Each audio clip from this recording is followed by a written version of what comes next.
Estudio de. Este episodio es presentado por Proaspa, empresa líder en el noroeste del país con más de 50 años de experiencia en la formación de agentes financieros en seguros. Con Proaspa podrás iniciar tu propio negocio. Tendrás grandes ingresos, crecimiento personal constante, capacitación continua y un horario flexible. Búscalos como Proaspa Seguros, tanto en Facebook como en Instagram. Sé un líder con visión a futuro.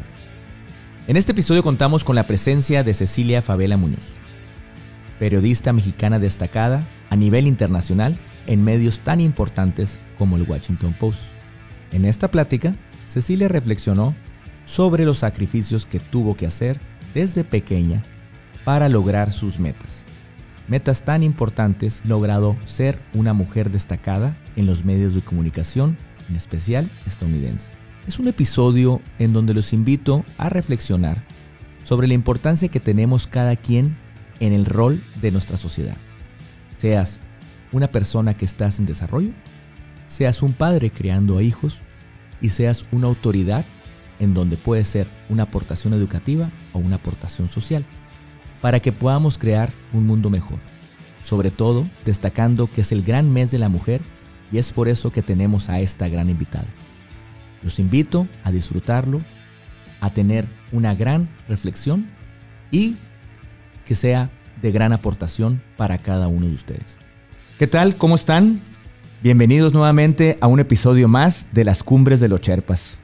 No se les olvide seguirnos en las diferentes redes sociales, en Vázquez y Asociados, y también en las diferentes plataformas, ahí darle suscribir en YouTube y seguir en Spotify, para que pueda llegar a más gente estos grandes episodios. En esta ocasión me siento muy contento porque tenemos una gran invitada y es Cecilia Favela Muñoz. Cecilia Favela Muñoz es una gran periodista de talla internacional y orgullosamente hermosillense y sonorense. ¿Qué tal, Ceci? ¿Cómo estás? Hola, muy bien. Muchas gracias por invitarme. No, yo muy agradecido de que estés aquí con nosotros y qué bueno que pudimos aprovechar para poder tener esta charla en donde estoy seguro que voy a tener mucho aprendizaje y el público va a quedar muy contento. Eso espero también, claro, que les ayude, que pueda aportar algo. Así será, así será. Y Ceci, me llama la atención por lo que estuve platicando ahí con tus familiares y vi que desde chica tenías esa inquietud a comunicar, ¿no? Sí. No sé si a lo mejor ya te veías como periodista, Sí. pero no sé, ¿recuerdas alguna etapa de tu vida en donde dijiste, esta es mi carrera y ahí es donde voy a llegar? Uh-huh. Sí, dos cosas así como que tengo súper marcadas. Una, yo empecé a manejar súper chiquita porque iba a muchas clases. Yo hacía voleibol, hacía danza, hacía teatro, dibujaba. O sea, iba a muchas clases en las tardes después de la escuela. Entonces, mi mamá casi que me dijo que si quieres hacer todo eso, vete tú en el carro. O sea, yo ya no puedo con tantas vueltas. Sí. Entonces, cuando me subía al carro, yo siempre prendía la radio y escuchaba de la radio, la información, y yo decía, o sea, les pagan por lo que estoy escuchando, les pagan por hacer eso. Uh-huh. Yo quiero hacer eso que están haciendo, o sea, me entretiene. Yo a veces me quedaba más tiempo escuchando lo que decían, o sea, siempre me entretuvo mucho el radio. Y dos, cuando cenábamos en mi casa, siempre cenábamos con el noticiero de López Dóriga. O sea, esa era nuestra con el guía. Teacher. Ajá. Esa era nuestra guía para empezar a cenar en la noche. O sea, empezaba el noticiero y ya nos sentamos y escuchamos, o sea, toda la cena era escuchar a López Dóriga. Y yo siempre lo vi como, yo quiero ser como él. O sea, qué padre que le pagan por hacer eso, por decir, o sea, yo quiero ser él. Y me impresionaba mucho la manera de que no hacía ninguna expresión en la cara. O sea, cómo es lo que está diciendo y no hace expresión, de que es toda una carrera, o sea, eso. Entonces yo lo empecé a seguir, y lo veía todos los días cenando, hasta que yo dije, yo quiero ser como él. Uh-huh. Entonces, pues así se me quedó, o sea, así se me quedó en la cabeza y yo quiero ser como él y así. Y ya a la hora que tuve que escoger mi carrera, en la universidad, dije, pues quiero eso, quiero periodismo. Y pues escogí la universidad la carrera que tuve es periodismo especializada en televisión y radio. Porque pues yo la televisión y la radio, que las dos cosas que yo recuerdo de chiquita que me marcaron mucho. Claro. Sí. Oye, y Y durante los estudios que estuviste aquí, sea primaria, secundaria, la prepa, ¿hubo algo que a lo mejor hiciste extra en algún proyecto, en algo para irte preparando para ello?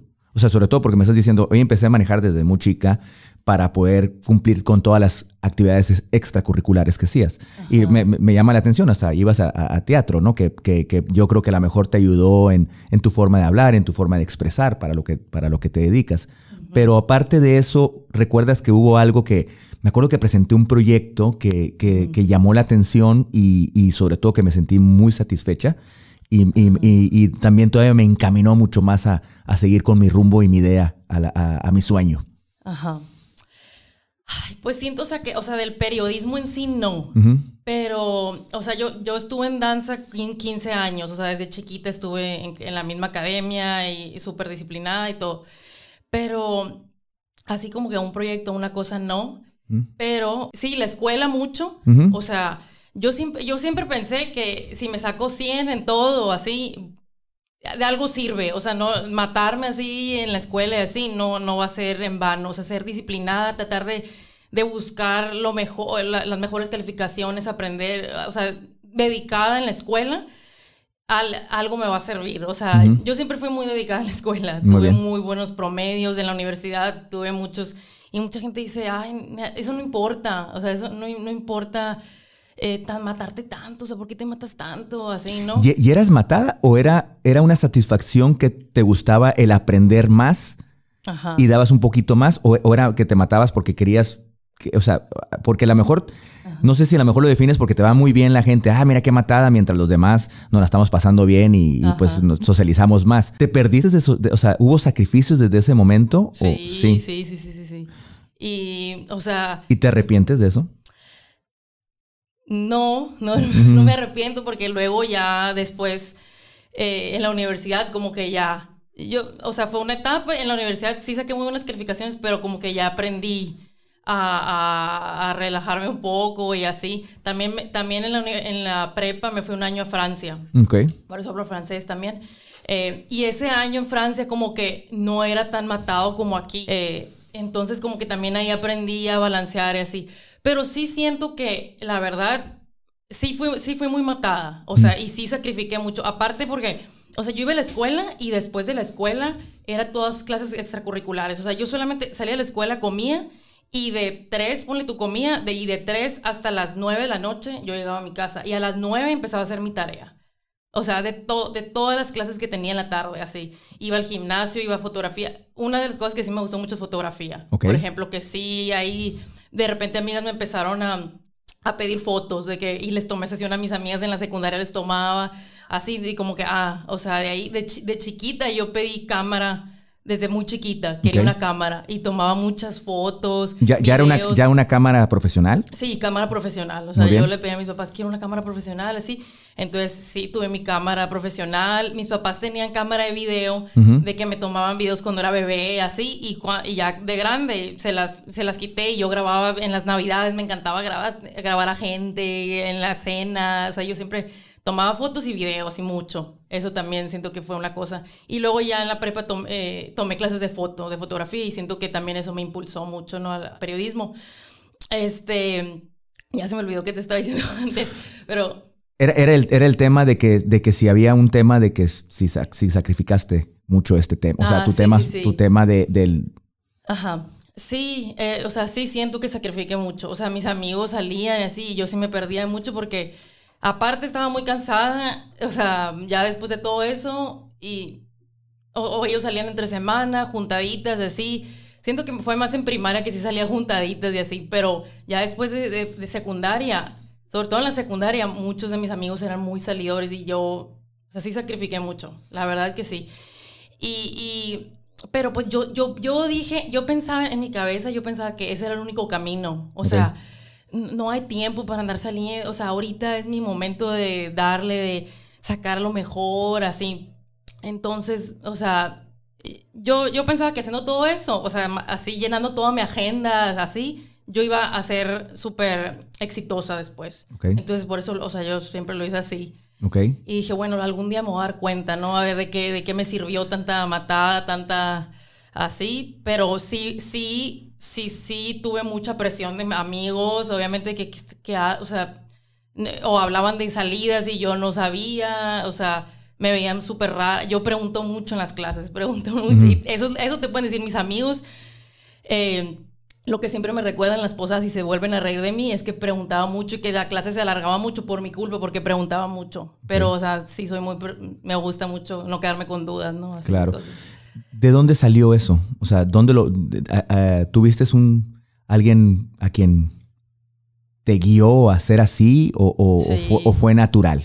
No, no sé qué hubiera sido lo natural, pero mis papás sí. O sea, sobre todo mi mamá. O sea, mi mamá, se ríen mucho, pero mi mamá tenía guardados sus cuadernos, sus exámenes y todo, y me enseñaba cómo ella se había sacado buenas calificaciones. Y pues yo la veo ahorita y es súper exitosa en todo lo que hace, nutrición y todo lo que ha hecho su sistema de nutrición y todo. Y pues ella me decía, mira, yo cuando estaba de tu edad, mira las calificaciones que me sacaba, los proyectos que hacía, y yo de que no, pues yo quiero ser así, de exitosa como mi mamá, entonces lo voy a hacer. Y eso fue así. Fueron ellos, la verdad, que me pusieron esa disciplina así, a buscar casi que la perfección en todo así. Y pues de ahí fue, la verdad. Pero ¿qué sientes que fue el punto más importante que tus papás te inculcaron? Aparte de darte el ejemplo, lo que ellos lograron, que tú lo veías con buena satisfacción hacer eso. Porque estoy viendo que por lo que me transmites, fue satisfactorio, pues, ¿no? Sí. Porque muchas veces puede ser que, ay, mira, estamos encima, pero realmente parte de la educación en casa, estoy viendo que tuvo mucho que ver con lo que ahorita llegaremos a lo que has logrado hasta este momento, ¿no? Ajá, sí. Pues a mí sí me da mucha satisfacción, o sea, obviamente mis papás, ¿no? Que siempre estaban de que me tenían así, que, ay, o sea, wow, que te sacas buenas calificaciones, que me daban reconocimientos, o sea, cada año en la escuela había como una ceremonia especial de reconocimientos de alumnos destacados, cada año hacen una, por ejemplo en el TEC, en la prepa, y yo siempre estaba invitada a esa ceremonia y me daban un reconocimiento extra y así, y pues la satisfacción de ver a mis papás, ¿no? Que estaban súper orgullosos de mí, eso me llenaba mucho. Pero también cuando ya terminé la prepa y me ofrecieron una beca en Estados Unidos, o sea, que me salía mucho más barato estudiar en Estados Unidos que aquí, casi en México, por la beca que me dieron. Yo dije, de algo sirvió todo esto que hice, o sea, sí. Entonces sí, ahí dije, sí.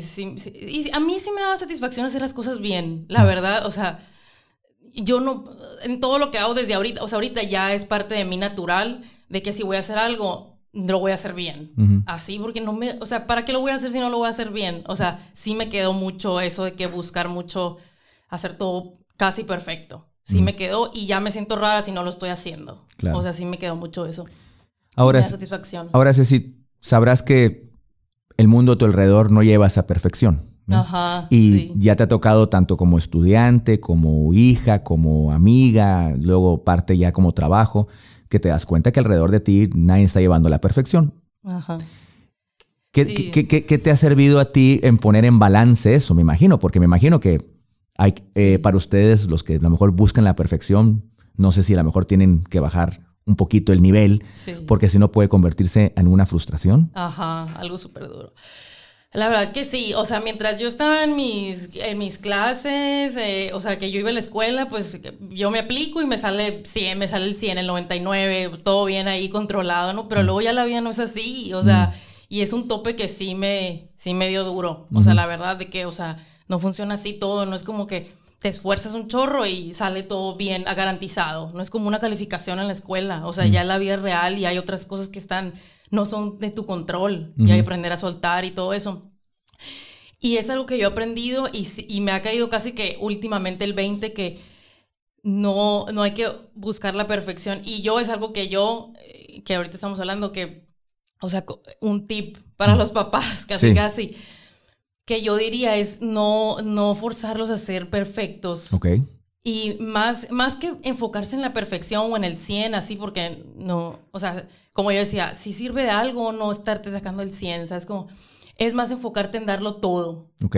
Porque es lo que yo aprendí, es lo que me ha caído el 20, ya de grande, que está la vida y que no está todo bajo mi control, como las calificaciones, es de que, o sea, cuando tú haces algo y das todo y te sale mal y te equivocas, o sea, no salió, pero dijiste, yo di todo, o sea, fueron ya cosas fuera de mi control. Pero cuando haces un proyecto y das medio todo y luego se cae, dijiste, o sea, te quedas tú pensando de que, pero ni di todo, o sea, ni al caso que no salió porque no di todo. O sea, echarle todas las ganas. Cuando tú es como lo que yo pienso, por ejemplo, cuando una persona que se gana dinero trabajando o que te saca la lotería. ¿Cómo valoras diferente, verdad? Porque uno trabajaste y sientes ese que estás lleno porque todo lo que... Y ahora está rindiendo frutos. Pero si te sacaste la lotería, son frutos, o sea, es dinero que no fue fruto tuyo. Y no te llena tanto, así. Entonces, es lo mismo con lo que hagas. O sea, no tienes que esperar a que sea perfecto para que te llene, pero cuando tú das todo, te vas a dormir y dices, yo di todo hoy.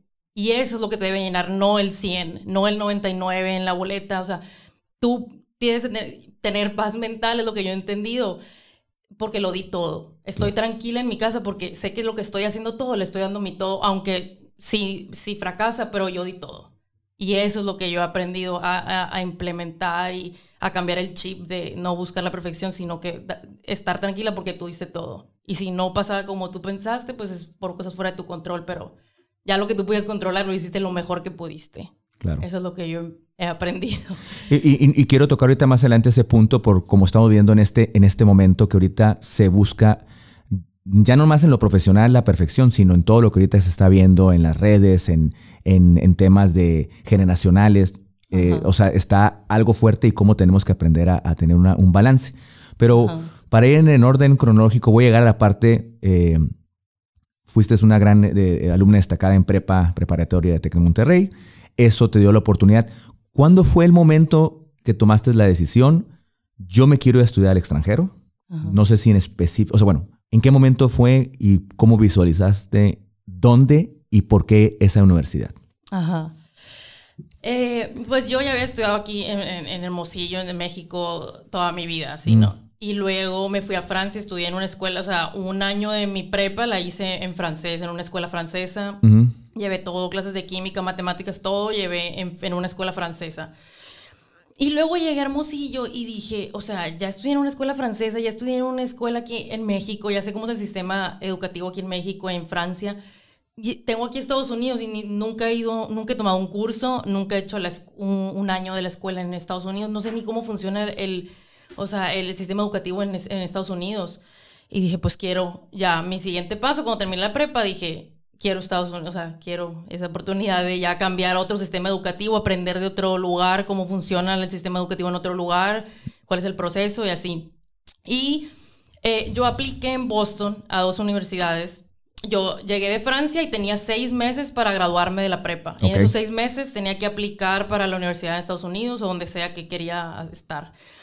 Y cuando llegué, mis amigos que iban a irse a Estados Unidos me dijeron, no, hombre, a las universidades de Estados Unidos tienes que aplicar un año antes. Sí, lo que te iba a decir, o sea, un año antes, o sea, yo que tú, a ver qué haces. Y yo llegué y me puse las pilas, todo así, apliqué y me aceptaron y con beca y todo así, y yo me quedé impresionada y dije... ¿Qué pasó con la otra universidad en donde de las dos? No, ya no seguí, o sea... Cuando me aceptaron en esta, la otra no tenía respuesta. No tenía respuesta, y cuando me aceptaron esta ya, o sea, ni me esperé a que la otra me contestara, acepté esta. ¿Cómo fue el escoger esas 2 universidades en donde aplicaste?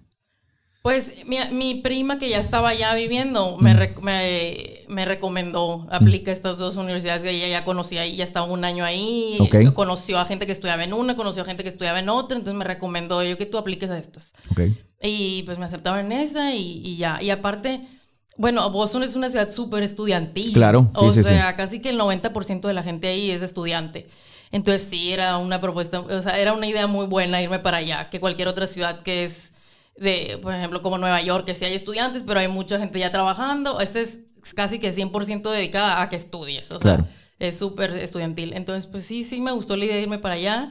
Y apliqué contigo a esas dos que me recomendaron, porque yo, en Boston hay como 100 universidades, ¿a cuál aplico? Entonces, hablando con mi prima, me recomendó y sí, o sea, súper bien. Sí, me gustó mucho. Muy bien. Esa universidad, la verdad.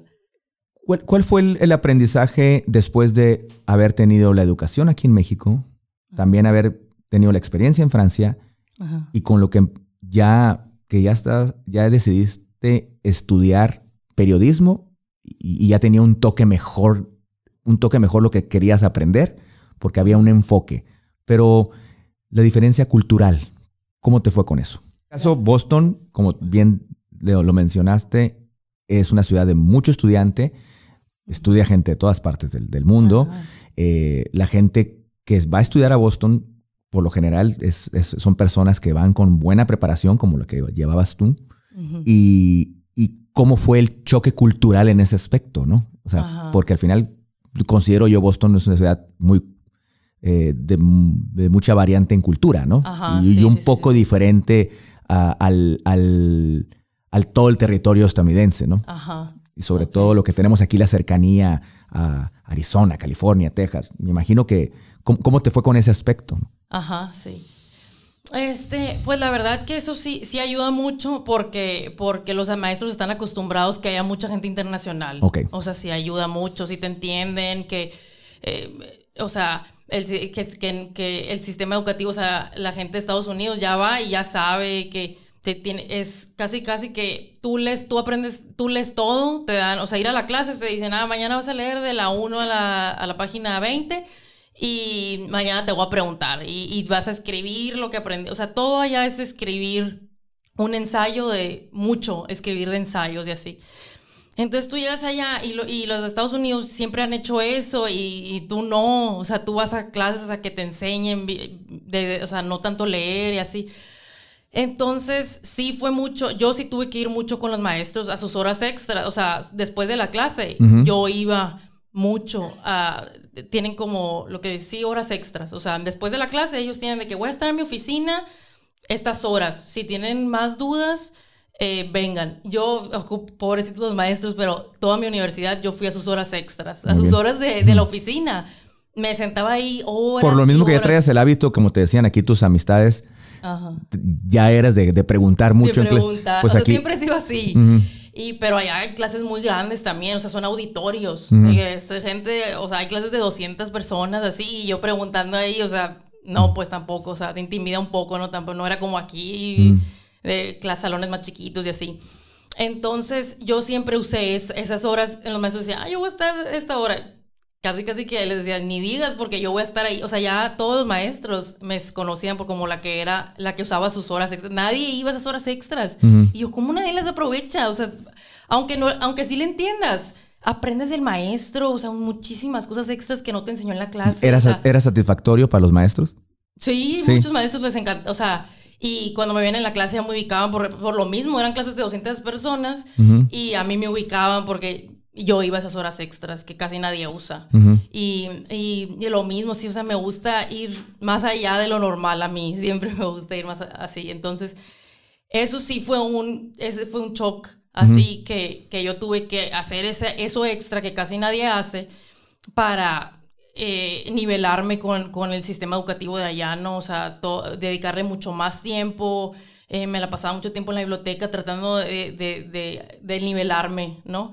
Pero, o sea, sí le voy a dar crédito al TEC de Monterrey, la prepa. O sea, sí me preparó mucho más que otras personas yo veía y yo que no estoy tan mal. Pero sí me costó. Es otro sistema educativo, pero como te digo, los maestros sí entienden. Eso me ayudó mucho que como Boston es tan internacional, sí entienden los maestros. O sea, no todo el mundo va a saber todo. O sea, como que es normal que me dejen hacer esto. El sistema, como funciona allá, saben que muchas veces te van a dejar hacer una cosa que para ti es la primera vez que lo haces. Y para un estadounidense ya lo han hecho 1000 veces en la prepa, en la secundaria ya lo han hecho varias veces. Claro. Entonces, sí te entienden mucho. O sea, entonces eso sí ayudó. No fue tanto.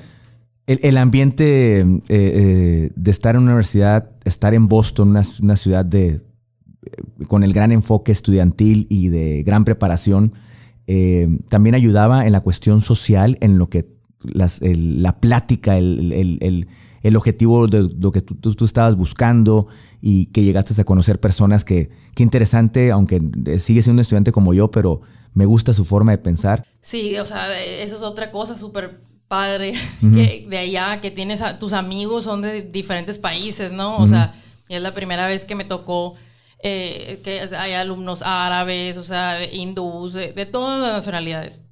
Entonces, sí, yo de hecho me interesó tanto esa diversidad que dije, no la puedo desperdiciar, que haya tantas culturas aquí mezcladas en un salón, o sea, así. Y de hecho había un estudio de televisión en mi universidad. Okay. Y hice un programa de televisión donde sentaba a 2 personas de 2 diferentes países y les decía, a ver, ustedes allá cómo...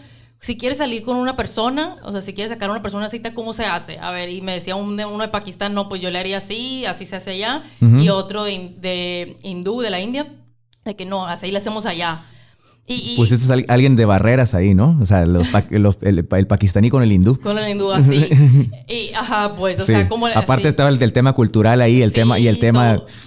hasta un poco, bueno... Tensión había, ajá. Claro, ¿no? Por lo que viven ellos, ¿no? Pero el tema eran cosas más light, o sea, así de que, ay, si quieres salir con una mujer, ¿cómo le harías allá? ¿Cómo es el dating allá? Así. ¿Y era como proyecto eso? Sí, a mí, yo dije, lo voy a hacer y grabé varios episodios así. Nunca los publiqué, ni nada, pero era para mí yo ir practicando, ¿no? Y así, pero sí me interesó tanto eso de tener, mis amigos y empecé a hacer amistades y mis mismos amigos que eran de diferentes nacionalidades, eran los que invitaba al programa y platicaba con ellos, así, porque me interesaba mucho yo soy mucho de preguntar, y a cada de mis amigos casi que los entrevistaba sin entrevistarlos, pues, o sea, así. Y me interesó mucho esa diversidad de culturas, me encantó, aprendí mucho de eso. Todo el mundo viene de fuera, o sea, todo el mundo es como que están fuera de casa, te entienden, que tú también extrañas tus raíces, o sea, y conectas mucho con eso, mucho con eso, y sí ayudó mucho en lo social, en eso, de que conocer otras culturas y que todos estamos fuera de casa, porque igual de Estados Unidos, hay gente de Estados Unidos que no vivía en ese estado, o sea, no es de Boston y viene de fuera, o sea, todo el mundo estábamos de fuera. Y como que te unes más, haces amistades súper fuertes porque estás fuera de casa, no tienes familiares y así. Y tus amigos se vuelven como tu familia. Entonces también estuvo muy padre eso. Qué bueno. Ahora, tengo entendido que en el trayecto de que realizabas tus estudios, hubo un momento que aparte de lo que ya tenías tu beca, hubo los famosos donadores, en donde seleccionaban a ciertos estudiantes de cómo iban avanzando y que tenían llegando buenas calificaciones, tuvieses la oportunidad de que alguien te fue apoyando, ¿no? Cuéntame esa experiencia y cómo se vive y cómo te seleccionan. Ajá. Pues así, o sea, un día yo estaba así, como siempre, matándome en la biblioteca o no sé, y me llega un correo de que me habían seleccionado para otra beca, o sea, que había un tipo de becas y yo estaba seleccionada. Y empiezo a leer y son exalumnos, periodistas, o sea, o que estudiaron comunicación, que ya son exitosos, que ya se están jubilando casi o ya están terminando su carrera, o sea, son exitosos. Y que quieren volver a donde ellos estudiaron y donarles dinero a un estudiante que apenas está empezando su camino como periodista. Qué bien. Y está muy padre ese programa. Y pues me mandan el correo que yo fui seleccionada, que ese año tocaba, que los exalumnos vinieran a donar dinero, que le dieran una beca a alguien que está estudiando lo que ellos estudiaron, y que iban a hacer una ceremonia donde yo iba a conocer a esa persona y me iba a decir, yo te voy a... ¿Qué estás haciendo? Así. Pues no, o sea, nomás el proceso fue que me llegó un correo. Yo ni apliqué. O sea, yo ni sabía que existía esto. Hasta que me mandaron el correo y me dijeron... ¿Y cómo dieron con tu información? Pues porque buscan, o sea, buscan me imagino que la universidad debe dar un récord tuyo, ¿no? O sea, a lo mejor habrá tenido que ver algo, las clases extras que buscabas, la selección de los maestros, ¿habrá influido en eso? Yo creo que ven las calificaciones. Volvemos al tema que me mencionabas, que los sacrificios dan frutos, claro. Sí. Yo creo que pues van las calificaciones y yo creo que entrevistan a varios maestros, pero yo, como te digo, yo ni sabía. O sea, no crees que sabía que estaba esta beca, entonces le metí más ganas para que pasara eso. No, o sea, yo hice lo que siempre hacía, echándole ganas, sacando buenas calificaciones, y de la nada me llega este email que me habían seleccionado. Pero yo creo que lo que hacen es ver las calificaciones y después de que a lo mejor hay 5 personas con las mismas calificaciones, de que están, o sea, que tienen las mismas calificaciones que yo. Entonces de ahí tienen que ir con los maestros a hablar con ellos de que, oye, a ver, tenemos estos 5 que tienen súper buenas calificaciones, ¿a quién seleccionarías tú de estos 5? ¿Qué alumno así? No, pues que este vota por este y luego este vota, y el que tenga más votos, yo creo le dan eso. Pero, o sea, o también la persona que va a donar, no sé si llega a la universidad y dice, a ver, ¿cuáles son las propuestas? ¿No? Que tenemos estas 5. A ver, ¿qué hace? O el mismo que va a donar el dinero se cerciora de que, a ver, ¿a quién le estoy dando? Pues, claro. Y hace preguntas de los alumnos y dice, no, pues este. Y a mí ya nomás me llegó el correo de que, te seleccionamos para esta beca y vas a conocer a la persona que te va a donar el dinero. Qué bien. Y pues la conoces y te empieza a preguntar de que, a ver, ¿qué estás haciendo? ¿Y qué planeas hacer cuando te gradúes? ¿Qué planes tienes? ¿Cómo fue esa plática? Pues muy interesante. Esa persona ya de hecho estaba casi que, o sea, ya había dejado el periodismo, ya fue súper exitoso, pero sí me acuerdo que me preguntó de que qué planeaba hacer, me dio su correo para seguir en contacto conmigo, todo así. Y pues yo le dije lo que estaba haciendo, no, mira, tomo esta clase y estoy aprendiendo esto y planeo hacer esto, así, y pues sí se veía muy contento, muy entusiasmado de que yo había sido la persona que había seleccionado, así. Pero de verdad que, o sea, yo no me lo creía que, o sea, varias cosas que me han pasado que ahorita vamos a platicar que yo digo así de que me está pasando esto a mí, de verdad, o sea, porque uno nomás va así y le echas ganas y tú dices, pues nomás por mi satisfacción, por hacerlo, pero luego empiezan a pasar esas cosas que tú dices, no, o sea, sí hace la diferencia. O sea, bien, sí. Qué bien. Ahora, ¿en qué punto de lo que llevabas tus estudios ya empezaste un poco a trabajar ya en forma para ir desarrollando lo que querías llegar? Porque tocas el punto que ya en el periodismo te empezó a encaminar la parte de producir, estar tras cámara. Sí, de estar tras cámara. Y ya vi que lo despertaste con la cuestión de las 2 culturas que ponías a entrevistar. Sí. ¿Cómo fue ese inicio en donde ya había una formalidad de trabajo mientras seguías estudiando? Sí, una cosa que yo hice, que mucha gente pues no lo hace, pero todos mis veranos mis 4 años de universidad que yo hice, que eso es lo que dura ya, 4 años, todos mis veranos, que son las vacaciones, o sea, tus 2 semestres y tu verano, todos mis veranos yo los usé a hacer prácticas profesionales. Muy bien. Entonces, mi primer año hice todo mi verano, o sea, a lo mejor sí me vine porque tenía como, no sé, 3 meses de vacaciones de verano, me venía un mes Hermosillo y los otros 2 meses me iba a hacer mis prácticas. Muy y le bien. decía, papás, perdón, pero, o sea, yo tengo que seguir, o sea, sí, un mes aquí, pero voy a usar mis otros 2 meses. Y, por ejemplo, mi primer año hice mis prácticas en Univisión. Ok. Y ahí la verdad, yo toda mi carrera pensé que iba a ser reportera en cámara. Okay. Yo estudié y me enfoqué todos mis 4 años para ser reportera en cámara. Hice mi portafolio haciendo reportajes yo en cámara, con micrófono, todo. Yo casi no hice producción porque yo pensé que iba a ser reportera. Todo lo enfoqué en ser yo no detrás de cámara, en cámara. Entonces mi primer año hice mis prácticas profesionales en Univisión. Mi segundo año hice en una cadena local en inglés, o sea, de Estados Unidos, local, de Boston, que cubría noticias de Boston, ahí también. Y así, o sea, todos ¿Qué cadena era? Se llama Channel 7, Canal 7. Era local, así que cubrían puras cosas que pasaban en Boston. Pero así, o sea, yo ningún verano me lo tomé para venirme, porque, o sea, mucha gente los veranos los usan para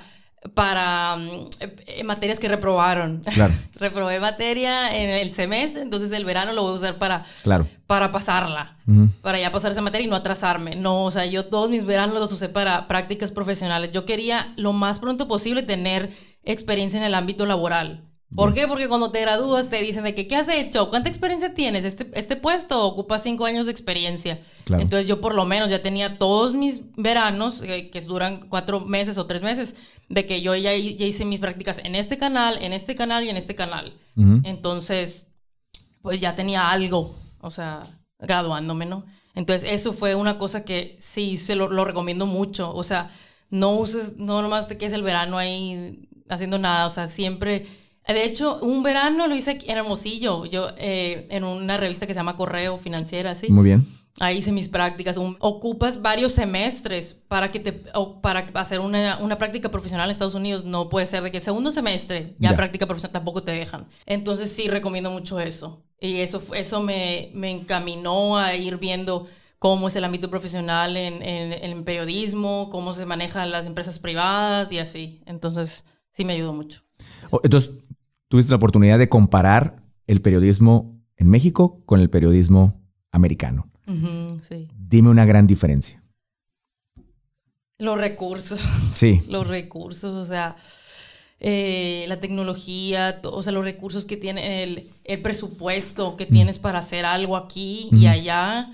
Tampoco es tanto allá, ¿eh? O sea, sí está difícil. O sea, no te dan mucho presupuesto allá para hacer cosas. Siempre está así muy escaso el presupuesto allá, pero el presupuesto para hacer una noticia, o sea, aquí con la mitad del presupuesto hacen lo mismo que allá.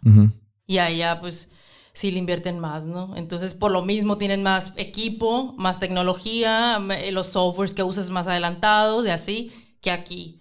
Entonces el tema, o sea, estoy viendo que un tema cultural del mexicano que a lo mejor con poco puede hacer mucho, sí. Te habrá ayudado mucho que teniendo ya los más recursos y sabiendo que vienes de una cultura que con poco se puede hacer mucho, me imagino que eso habrá hecho una diferencia y destacabas, ¿no? Sí. Sí, y me imagino que lo notaba con la gente con la que trabajabas. Eso les encanta ya. Claro, me imagino. Les encanta, o sea, cuando tú puedes hacer mucho más con una persona que con dos, por ejemplo. O sea, esta persona te está rindiendo el doble, así. Y traemos mucho esa cultura como mexicanos o hispanos. O sea, la gente de Latinoamérica trae mucho esa cultura que se las arregla todo. Así solucionamos todo. Y les encanta ya ver eso. Pero pues hay que tener cuidado, ¿no? También porque te pueden explotar mucho si ven que tú haces el doble con menos cosas y así. Pero sí destacas, o sea... Se dicen, wow, esa persona me puede traer mucho más. Entonces, pues sí te da ventaja. Sí te da ventaja. Claro, qué bueno que lo mencionas, porque eso es algo que podemos aprovechar nosotros como latinos, que traemos ese toque muy personalizado y por algo somos las personas que cuando vamos al extranjero siempre somos muy mencionados, el latino, ¿no? Y orgullosamente podemos decir de muchos mexicanos que lo están logrando y haciendo muy bien allá. Ahora, llega el punto y terminó tu carrera, viene la graduación y es hora de trabajar. ¿Qué paso diste? Sí, dos cosas, o sea, ¿qué he hecho yo? Cuando me fui a Boston, yo nunca había ido a Boston. Okay. Nunca había pisado Boston, ya ahí voy 4 años, me inscribí a una universidad en Boston 4 años, a un lugar donde yo no había visto, venía de Sonora Caliente, que en Boston caen unas nevadas de miedo. Pero dije, ya me voy. Sí, me la voy a pasar bien, va a estar todo bien. Me fui. Y nunca había pisado Boston. Y ya era seguro que iba a durar 4 años ahí. Y cuando me gradué de la universidad, yo dije, periodismo, o sea, Washington. Washington es el Capitolio, la Casa Blanca. ¿Qué más que eso para el periodismo? O sea, obviamente hay periodismos en todos los estados. Siempre se cubren cosas locales y así.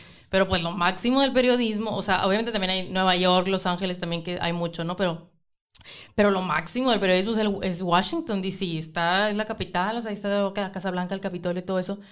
Y yo dije, pues ahí me voy. O sea, yo graduándome, o sea, que la verdad en Washington están los mejores periodistas. Ya cuando los periodistas pasaron por todos sus canales locales, después llegan a Washington. Y yo, me gradúo y digo, yo quiero Washington. Claro. O sea, ahí hay mucha oportunidad, ahí voy a encontrar algo. Okay. Y entonces me gradúo y se me mete eso en la cabeza y me mudo con todas mis cosas. Te fuiste a lo top. Ajá, me fui a lo top. Así yo me creía mucho. O sea, que yo no puedo llegar hasta la cima, así pues. Claro. O sea, tanta era mi visión que yo le había echado tantas ganas en todo. Traía un portafolio de mis reportes, mis reportajes, todo, que yo dije, sí lo voy a hacer ahí. O sea, ahorita lo veo y digo, ¿cómo se dice? Qué aventada. Qué aventada, ajá. Qué aventada que hice eso y wow, pero sí lo hice. Y tampoco nunca había pisado Washington. No es como que he ido, ya sé cómo es. Y en mi vida había pisado Washington. Solo en fotos, películas, en mi vida había visto. Y yo dije, y me mudé todo. Mi departamento, todo me lo mudé a Washington. Y yo dije, aquí lo voy a hacer. En cajas y todo. Y lo que sí hice es que llegué a un internado primero. Okay. Este internado que se llama The Washington Center, que muchos de aquí en Sonora, hay un programa, de hecho, que te ganas una beca y te mandan a ese centro, que es súper bueno, lo recomiendo demasiado. Yo dije, primero voy a llegar a algo así que me aviente al mundo de Washington, o sea, tampoco quiero llegar sola. Entonces, este es un internado que ahí te dan, o sea, te dan un departamento, o sea, tienen alojamiento y aparte es un preparamiento intensivo para que salgas al mundo profesional. O sea, literal está hecho para eso. Es la gente que se va a graduar o está en sus últimos semestres o que ya se graduó. Te dan clases así muy intensivas con gente que está en el área profesional. Por ejemplo, a mí me dio alguien de Associated Press, AP, me dio clases en ese verano. Era un verano. O sea, yo me gradué en mayo y en junio hasta, no sé, septiembre, estuve en ese programa de verano intensivo que te impulsaba ya al mundo profesional. Entonces yo estaba con clases con una periodista de AP en la mañana, tipo de 9 a 1, y de 1 a 5 iba a hacer una práctica profesional a La Voz de América, donde iba yo a hacer mis prácticas. O sea, te aventaban ahí y que ayudaras como al medio. Entonces te daban varios medios. Tenemos prácticas profesionales en estos lugares, ¿cuál quieres? No, pues que en este. Y me metí ahí y entonces en la mañana eran clases con alguien, un periodista, y en la tarde eran prácticas profesionales en el ambiente laboral. Entonces así estuve en el verano, graduándome en Washington, conociendo Washington, tomando clases, las prácticas, así, y todavía no se acababa ese programa de verano y yo ya tenía trabajo. Conseguí trabajo, así. ¿En dónde fue? En NTN 24 se llama. NTN 24 es una cadena de televisión de colombiana. Es como tipo el Televisa o TV Azteca de Colombia. O sea, es súper, todo el mundo lo conoce. Muy bien. NTN 24, que tiene un estudio en Washington. O sea, tiene una sede en Washington. También Televisa tiene una sede en Washington, que hay periodistas. Aquí también tenían y grababan un programa de televisión en Washington. Muy bien. Entonces, yo me moví. O sea, yo llegué... Por estar en el centro de la noticia. Ajá. Yo llegué esos 3 meses en ese programa, el Washington Center, se llama, a moverme, a hacer conexiones, a echarle ganas a las clases que estaba tomando, a echarle ganas a las prácticas que estaba haciendo, todo, porque yo necesitaba, en cuanto se acabara ese programa, ahora sí que ya no tenía qué hacer. Claro. O sea, ya necesitaba el trabajo yo. Entonces me moví y conseguí. Y justo en NTN 24 se estaba yendo una productora y así fue como empecé a enfocarme en producción. Porque mi primera oportunidad laboral fue en producción. Y yo dije, lo que cae, o sea, en ese momento tú te acabas de graduar, estás haciendo un cursito ahí y necesitas lo primero que salga. Yo me metí. Entonces lo acepté y me empecé y estuve ahí 1 año en NTN 24, en ese canal colombiano. Era en español, toda la producción y todo. Y me empezó a gustar la producción. O sea, producía 2 programas de televisión. Me aventaron así yo sola, o sea, me entrenaron 1 semana y después de ahí ya estuve viéndolas así, y yo nunca había hecho o sea, a cargo de mí la producción de un programa de televisión así. Mira, qué bien. Y me aventaron... ¿Qué edad tenías? Yo tenía 24, sí, 24 años. Sí, ajá. 24 años y ahí mi primer trabajo. Y estuve 1 año ahí y entonces ahí fue cuando me empezó a gustar mucho la producción, a meterme en la producción, y luego mi siguiente trabajo... otra vez en producción. Entonces, o sea, me empecé a meter y me gustó. ¿Dónde fue el siguiente? En La Voz de América. Donde había hecho mis prácticas. Cuando yo llegué a Washington, mis primeras prácticas habían sido en La Voz de América. Háblame un poco eso de La Voz de América. ¿Cómo es? Ajá. Es una entidad del gobierno de Estados Unidos que produce contenido de noticias. Muy bien. O sea, porque muchas veces los países... Bueno, produce contenido de noticias en 50 idiomas. Bien. Así. Está gigante. Entonces, una de ellas es el español, ¿no? Entonces, es más que todo, o sea, por ejemplo, en mi caso, que yo estaba en el departamento de español, todos los países latinoamericanos, muchos de los canales allá no tienen recursos para venir a DC a cubrir todo lo que pasa. Claro. Entonces lo que hacemos nosotros, lo que hacíamos en La Voz de América era, bueno, lo que siguen haciendo, es de que tienen un grupo enorme de periodistas que vamos a cubrir todo y se los ofrecemos a ellos como si fuéramos reporteros de ellos. Claro. Así. Entonces cubrimos todo lo de la Casa Blanca, el Capitolio, todo lo que pasa en Washington.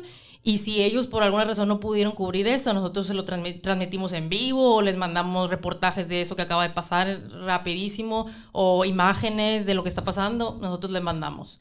Okay. Entonces, así funciona más o menos. Pero es un monstruo, o sea, de gigante porque tengo que producen 50 idiomas, o sea, entonces a muchísimos países que no pueden venir que no pueden ir a DC, nosotros cubrimos todo y le damos el contenido. Ok. Ajá. ¿Qué arreglo? O sea, bueno, en primera instancia, ustedes crean el contenido basado en pues digo, estás en Washington, D.C.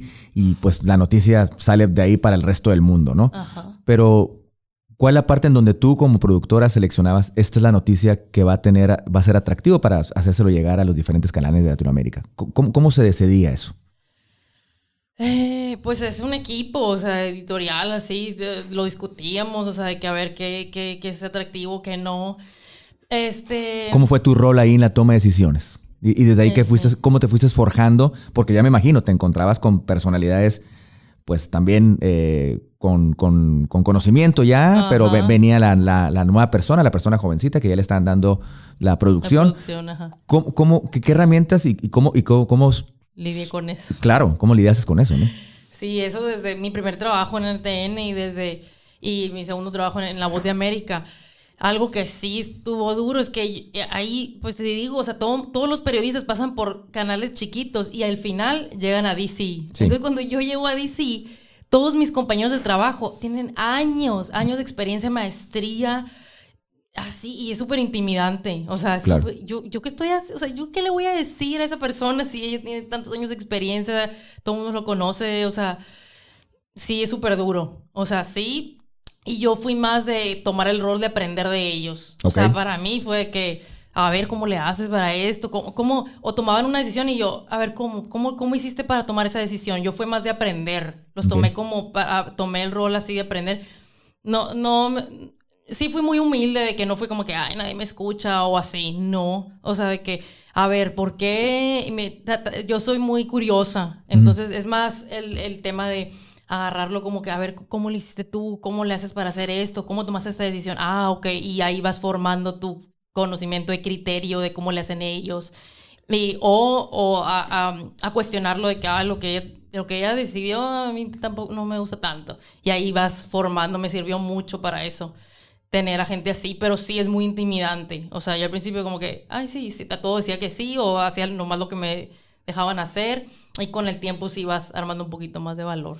Claro. ¿Recuerdas alguna anécdota que fue de mucho aprendizaje para ti en una toma de decisiones difíciles, sobre todo con una noticia, a lo mejor no era fácil la noticia y que hubo mucho aprendizaje en ello? ¿Recuerdas alguna? No tanto así, pero por ejemplo, cuando entré a La Voz de América, estaban haciendo un programa de televisión nuevo por la crisis de Venezuela. Ok, te tocó vivir mucho eso. Sí, o sea, de hecho, antes de entrar a ese rol, yo tuve que leer muchos libros de Venezuela sobre la crisis, desde los presidentes, cómo llegó ahí. O sea, hay que entender eso para empezar un rol así. A ver, cuéntame ese proceso, porque ahí es donde lo hace interesante esto como periodista. Independientemente de que estás en producción, como se ve muy fácil ya cuando se llegó y se está proyectando, ¿no? Pero ¿qué hay detrás de eso? Y cuéntame esa preparación que tuviste que dar, tener lectura, hacer investigación. ¿Qué fue lo que lograste y cuál fue el caminito a seguir? Sí. Por ejemplo, en esa etapa, yo habían hecho recortes en NTN 24, en donde estaba yo, en el canal colombiano. Entonces, ahí fue cuando empecé a buscar otra oportunidad y encontré que en La Voz de América estaban haciendo un programa de televisión nuevo para la crisis venezolana. Ok. Y necesitaban un equipo total, o sea, un equipo completo nuevo. Entonces ahí fue cuando se abrieron muchas posiciones y ahí yo apliqué y así. Pero hubo un tiempo donde yo me quedé sin trabajo. O sea, de que recortaron personal en este canal, a que yo entré en La Voz de América, o que me habían dicho, sí, ya, te damos el trabajo, pero todavía no empiezas en 3 meses, o 4, este proyecto va a empezar en 4 meses, no sé. Entonces yo sí tuve creo que estuve 6 meses sin trabajo. Y esos 6 meses ya sabía que iba a estar en una producción de un programa solo de Venezuela, de la crisis venezolana. Entonces lo que hice fue que yo voy a hacerme experta en ese, porque no voy a llegar a ese rol y que me digan temas o nombres de gente que yo no sé. O sea, ¿cómo? Entonces, como el tema de la crisis de Venezuela estaba muy fuerte, en Washington hay pláticas, hay expertos que se reúnen para ver cómo solucionan ese problema, o sea, ideas.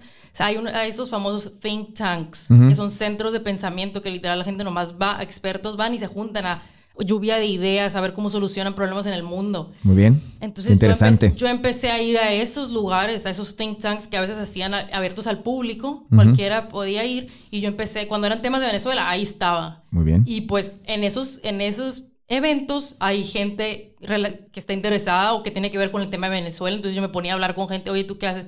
Ah, no, yo soy experto en petróleos en Venezuela, el petróleo venezolano. Ah, a ver, cuéntame más. Y así. Y ya cuando se acababa el evento, yo me iba a mi casa y empezaba seguía leyendo. O sea, seguía leyendo temas de Venezuela y así. Yo me acuerdo que, de hecho, hubo un tiempo que me vine a Hermosillo porque pues no tenía trabajo. Me vine a Hermosillo y mi mamá me acompañó a comprar un chorro de libros en la librería Gandhi, a comprar libros de todo, puro Venezuela. Muy bien. Así, y de ahí los tuve, y luego ya me fui allá y seguí yendo a los centros de pensamiento, a esos eventos, más yo prepararme leyendo. Qué interesante que haber escogido Washington. Sí, entonces... Es o sea, no perder el tiempo. O sea, yo pude haber dicho, ay, no tengo trabajo. Ya me dieron el otro trabajo. Empieza en 6 meses. Pero pues aquí vamos a verlo, güey, a que entre a ver qué hago. No, o sea, el chiste es seguirte preparando, no perder el tiempo. Me empapé de todo este tema, y cuando llegué al equipo ya sabía bastante, ya me decían nombres y todo. O sea, ya podía yo participar más. Claro. No verme como que no sabía nada, pues. Entonces sí es clave eso también. Oye, Ceci, qué interesante esta parte de lo que estudiaste y tienes tu propio, me imagino que creaste tu propio criterio con la crisis venezolana. Y pues todo el mundo lo sabemos como latino, o sea, hay mucha disyuntiva en la forma de pensar ahorita con lo que está pasando en Latinoamérica, ¿no? Incluyendo nuestro país, México, ¿no? Y que se pone como el centro, como antes era el tema Cuba. Ahora después a nosotros en las últimas décadas nos tocó el tema Venezuela, ¿no? Con haber tú trabajado en ese proyecto y todo eso, ¿cuál es tu pensar en lo que se está viviendo en México, en lo que ahorita está pasando en Argentina, en lo que constantemente pasa en Chile, también pues ni se diga también lo que pasa en Brasil? Con el tema Venezuela, o sea, ¿cuál es tu pensar en la diferencia de lo que le pasó a Venezuela o lo que está pasando en otros países ahorita? ¿Cuál es tu percepción? Pues es un fenómeno, o sea, que está invadiendo toda la región, ¿no?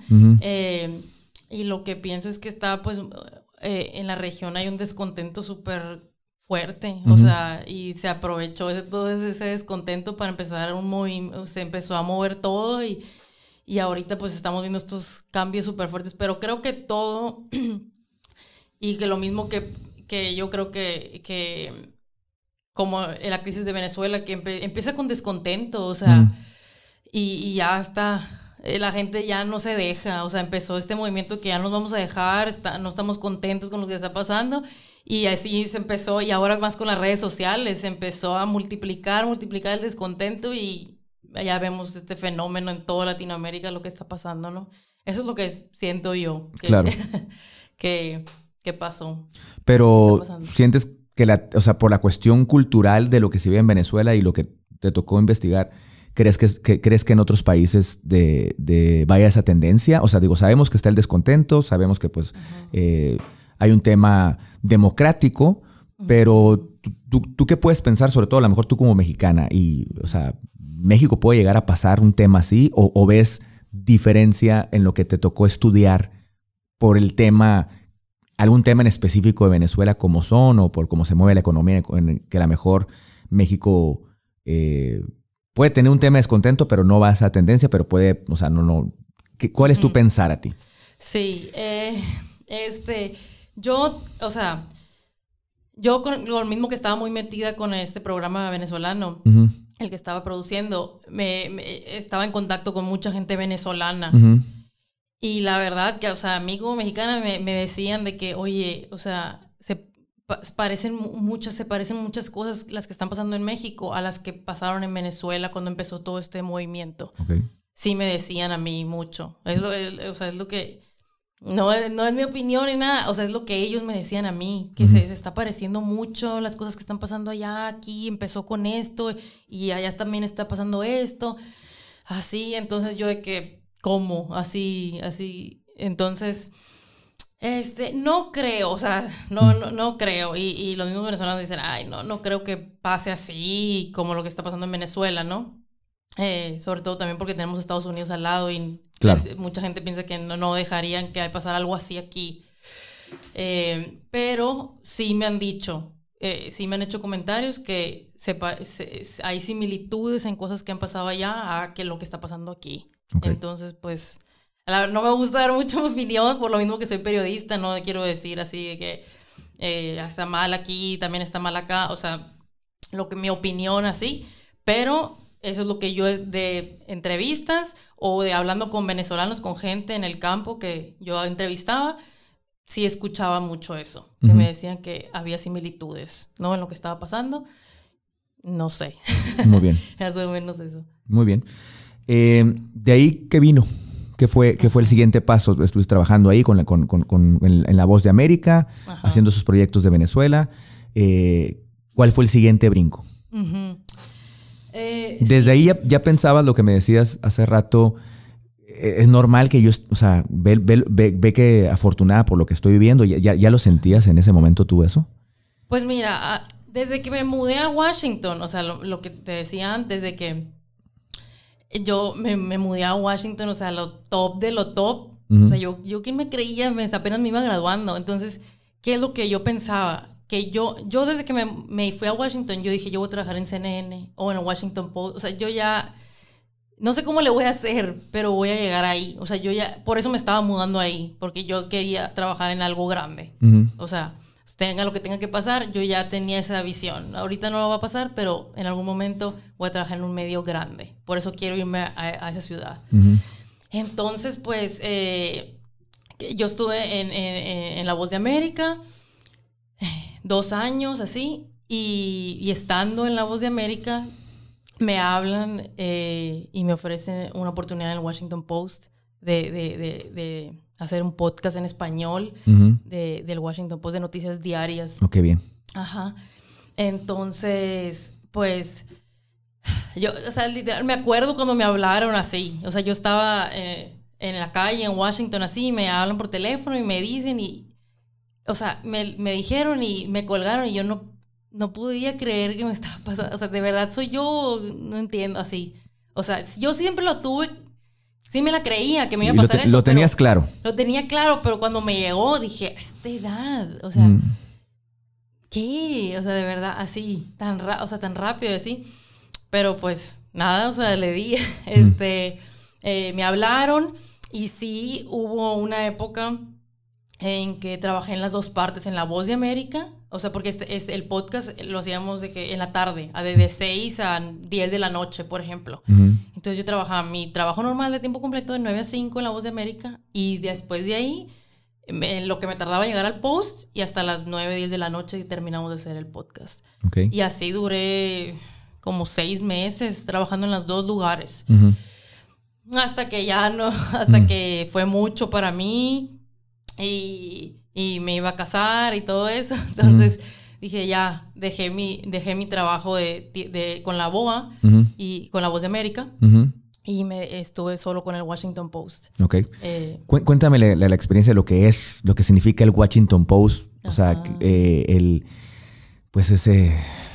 periodismo en su alto nivel mundial, estando en la capital del país, de unos países más poderosos del mundo, la información ¿cómo era esa sensación y cómo era el sentir? Se sentía el estrés todo el día. Era un tema, pues por lo general las noticias desafortunadamente hay mucha noticia mala en este mundo, más que buena. Aparte, desafortunadamente, es lo que vende más, desafortunadamente. Pero, ¿qué fue esa experiencia y sobre todo llegar a ese monstruo de periodismo, ¿no? O sea, ¿qué fue? Cuéntame un poco. O sea, desde que entré al edificio, o sea, para las primeras trámites que para empezar el puesto, o sea, desde que entras al edificio te impone. Aparte, o sea, en todos lados tienen de que, pues el Post tiene unas noticias que lo han marcado, o sea, que han sacado noticias que lo han marcado distinguido, ¿no? Claro. Entonces, claro que lo tienen por todos lados, o sea, de que nosotros, el artículo que hizo la diferencia, que me ha marcado al Post, que ha sido icónico. Porque esos artículos han hecho esta diferencia en tema de la historia del país, o sea, hasta del mundo, ¿no? O sea, sí, me imagino. Que han marcado, o sea, sí,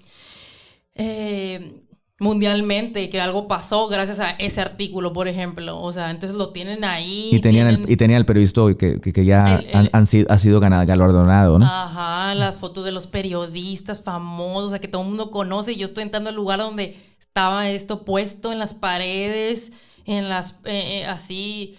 En todos lados tienen teles sacando cosas de lo icónico que es el Post, de lo que marca la diferencia, de por qué es distinguido. O sea, todo el tiempo tú vas caminando o estás trabajando y estás viendo cosas que te recuerdan dónde estás trabajando. O sea, acuérdate qué pasó aquí, qué pasó. O sea, siempre estás pensando en, o sea, siempre lo tienes en mente. Entonces, desde que entras al edificio y mientras estás trabajando, o sea, sí es algo fuerte, o sea, sí es algo que me siento muy orgullosa, que tuve muy afortunada, o sea, pero pues, o sea, afortunada, pero yo me lo gané también, claro, ¿no? O sea, claro. Sí reconozco eso, porque muchas veces dicen que, ay... No por nada te hablaron. Pues, ajá, ¿no? No por nada me hablaron, o sea, sí, pero sí impone trabajar ahí y pues también... Aparte de eso, del edificio y del Post, o sea, la gente que trabaja es la gente con la que estoy enseguida, o sea... Y aparte, cuando yo entré, la pandemia pegó a los 2 meses de que yo entré al Post. Okay. Entonces, yo solamente fui al Post como 2 meses y después todo desde casa producíamos ese podcast. Okay. Entonces, no me dio mucha chance de hacer conexiones y después, o sea, yo hasta que terminé en el Post, yo siempre lo hice desde casa. Okay. O sea, nunca volvimos al edificio. Entonces sí me costó mucho tener mentores ahí, así. Sí hice las conexiones lo más que pude, pero no tuve así un mentor como tal. Pero pues sí veía a la gente pasar así como sin nada, reconocidas, o sea. Entonces eso te inspira mucho a seguir dando todo, a hacer lo mejor que puedes y a acordarme yo de todo lo que había hecho y a dónde había llegado, no sé. Oye, y ya estando ahí, ¿no te volvió otra vez la cosita de quiero estar en la cámara y voy a hacer el reportaje como te visualizabas en la universidad? Sí, me entró. Sí me entró y empecé yo en mis redes sociales, en mi cuenta de Instagram. Yo soy mucho de en el periodismo es muy demandante, o sea, las noticias son 24/7, sí. O sea, todo el día tú puedes estar dormido y está pasando algo, o sea, claro. Siempre está pasando algo. Entonces yo sí, al principio de mi carrera, como te vas graduando y haces todo, o sea, todo lo que te ponen a hacer, todo, pero llega un momento en que sí, estás explotada, o sea, es mucho. Entonces, a mí me entró mucho lo de cuidarte a ti mismo, o claro. sea, tu salud es primero para poder hacer tu máximo potencial, o sea, hacer todo lo que tú puedes. Entonces me entró eso y empecé en mis redes sociales. Yo siempre he sido mucho de salud por mi mamá es nutrióloga, mi papá es dentista, mis papás son súper activos de ejercicio, hacen mucho ejercicio y yo siempre he hecho ejercicio. Entonces empecé... entró la curiosidad de otra vez estar en cámara, entonces empecé en Instagram, en mi cuenta, empecé a hacer videos de cosas de salud propia, de cuidarte de ti, así, de hacer ejercicio, el balance tu trabajo y cuidarte a ti para sacar tu máximo potencial. Al mismo tiempo te lo estás diciendo a ti misma. Ajá, casi. O sea, es algo que yo hacía para sacar mi máximo potencial. Entonces dije, lo voy a compartir. Y así, es algo que a mí me gusta y eso voy a empezar a hacer en cámara. Porque tampoco no quiero hablar de temas que no sepa mucho. O sea, ese es lo que te va dando la experiencia es eso, aprender de temas, de así. Y entonces eso es algo que yo he hecho desde chiquita. Comer bien, hábitos de ejercicio y así. Eso lo he hecho desde chiquita. Entonces es algo que yo ya implemento y dije, ¿por qué no lo comparto con los demás? Y empecé a hacer eso en Instagram, ¿no? En mi cuenta. Eso es lo que he hecho en cámara cuando me empezó a dar así, pero profesionalmente no lo, okay. No lo he hecho. Siempre te gustó, profesionalmente quedaste en la cuestión de la producción. Cuéntame un poco primero en el acoplamiento, en la diferencia de forma de toma de decisiones en la cultural y en la toma de decisiones de cómo va a ser el reportaje y qué es lo que tenemos que decir y qué profesionalismo tenemos que manejar en lo que la gente va a escuchar. Pues sí, justamente por eso, o sea, era un podcast en español y por eso lo hicieron de varias nacionalidades, porque o sea, muchas veces... ¿De dónde eran las nacionales? ¿Me lo mencionas? Ajá, Colombia, España, y yo México y Puerto Rico. Ok. Ajá, otro productor. Y o sea, es que muchas veces en Estados Unidos dicen, ay, español es uno, o sea, es español. Y no, o sea, el idioma español en sí es muy variado. O sea, si yo hablo con un colombiano y yo usamos diferentes palabras, es muy diverso. Claro. El español de España al mexicano es muy diferente. Entonces, por eso, cuando hicieron ese equipo, fue prioridad de que fuéramos diversos, ¿no? O sea, de diferentes. O sea, lo captó la persona que desarrolló ese programa, que sí sabía distinguir eso de la diferencia. Ok, qué bueno. O el líder del proyecto dijo... ¿De dónde era el líder del proyecto? Colombiano. Ok, muy bien. Y él dijo, no, este podcast tiene que ser diverso. El equipo tiene que ser diverso porque el español no es de un país, o sea, es de muchos países, ¿no? Entonces, ese es un tema. O sea, cuando tú vas a hacer... Queríamos hacer un podcast, o sea, que todo el mundo lo entendiera de donde sea que hablas español. O sea, entonces las palabras, o sea, era una discusión hasta las palabras que íbamos a usar. De claro. Que no se usa esta palabra para decir esto. Y luego, no, pero es que en Colombia si dices eso nadie le va a entender. Claro. Y así, o sea, entonces teníamos que ir literal a algo así súper... que todo el mundo entendiera. O sea, una palabra muy básica, así como para que todo el mundo entendiera. ¿Todos estaban en Washington? No. Estábamos de lejos, así. O sea, ¿había alguien en España también para entonces también había la diferencia en el horario para... En el horario, sí. Había diferencia de horario, había diferencia de culturas, diferencias de porque idioma. Eso me imagino que atrasaba para terminar de dar el ok, pues con la persona que tenía que también dar el visto bueno en España. Hacía un tema que atrasaba un poco la problemática de tomar una decisión, me imagino. Exacto, o sea, teníamos que estar todos involucrados en las decisiones y una persona estaba en España, otra persona estaba en Colombia, estábamos dos en Washington, D.C. O sea, entonces había muchas diferencias de horarios y hacíamos este programa, lo grabábamos y lo editábamos en la noche de D.C., hora de D.C., cuando ya era... las 3 de la mañana, 6 de la mañana a veces en España. Ok. Entonces, esa persona se tenía que esperar o a veces de que se dormía un poco y luego le hablábamos a despertarlo a dar el ok final. Claro. Así. Entonces, sí, era desde las palabras que íbamos a usar, o sea, el vocabulario, que todos los países que hablan español lo entendieran, hasta cosas editoriales, de que decidir cómo se iba a decir algo... si tenía balance, todo era que todas las nacionalidades que hablan español diéramos el ok. O sea, entonces sí era tedioso porque cada quien tiene su punto de vista, o sea, de diferente... Y también el punto de la noticia era diferente el punto de vista, independientemente que hablemos el mismo lenguaje y nos parezcamos los latinos o los hispanoamericanos, había una forma de que, oye, esta noticia la veo un poco fuerte y no me gusta como los está presentando, y también había diferentes puntos de vista.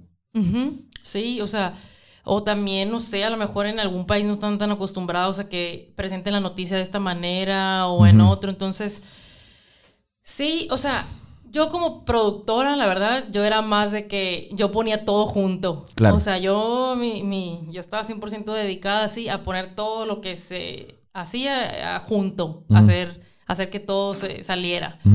Entonces yo no era tanto en la parte editorial, la verdad, Muy así bien. tomé decisiones. Yo a veces cuando estaba editando y me sonaba algo de que, oye, esto, o algún nombre... Es que me imagino que eso pasa, estás produciendo y cuando estoy estás... produciendo y yo de que esta palabra en México, o estaban cubriendo... Porque ya habían tomado una decisión y todavía tú tenías que poner el último toque y me imagino que otra vez tenía que tomar decisiones porque no te hacía clic algo ahí, pues, ¿no? Ajá. Sí, o sea, entonces a lo que me refiero, de que, o sea, más o menos editorialmente ellos, los demás, el resto del equipo era el que hacía esas decisiones, pero yo ya era el último, yo era el último filtro. Claro. Casi en todos mis trabajos que he estado, yo he sido el último filtro, porque a mí ya me llega. Es una gran responsabilidad eso. Sí, sí. Y yo era el último filtro en la televisión. Cuando trabajaba en televisión, a mí me mandaban todos los reportajes y yo los daba el ok final, casi. Y entonces, igual en el podcast del Washington Post, hacían todo y yo al final lo escuchaba todo, tenía que revisar todo hasta que yo también diera el ok. Muchas veces era de cosas técnicas, de que se escuchó mal este audio, así, pero muchas veces sí era de que, oye, esto no se pronuncia así, o en México no van a entender esta palabra, ¿por qué usaron esta palabra? Y lo volvían a grabar o así, ¿no? Pero sí era mucho, o también noticias que pasaban aquí en México y a mí me consultaban de que, oye, ¿cómo se pronuncia esta ciudad? Cómo se pronuncia correctamente o así, no sé. Claro. Cosas así, sí. O cosas de México también me preguntaban a mí de que, oye, este lugar, ¿cómo es? ¿Cómo es el ambiente aquí en esta frontera? ¿Tú has ido? Sí, o sea, también me preguntaban cosas así, me sirvió. En ese lapso, alguien del equipo, alguien con los que tú te guiabas, se convirtió en tu guía, lo que yo le denomino aquí en nuestro podcast, el Sherpa.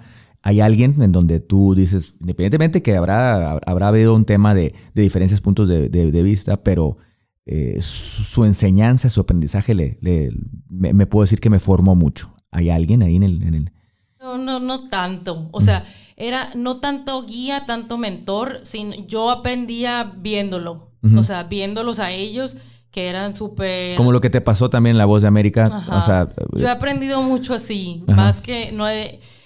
Es que al final del caso te explico, ¿no? O sea, uno va pensando pero hay mucha gente que se nos aparece en el camino en lo que nos dediquemos y no te das cuenta, pero influyeron en ti, le aprendiste y no necesariamente fue tu mentor y tu guía, tu coach que te estaba diciendo. Para mí, yo creo que si uno se pone a pensar un poquito en retrospectiva, te acuerdas de muchas personas que en algún momento fueron claves sin que existiera tanta correlación personal, pues, ¿no? Pero hubo un aprendizaje porque estuve en este proyecto, estuve en este trabajo. Me imagino que te pasó mucho en ese tema, sí, por lo que te estoy escuchando. Sí.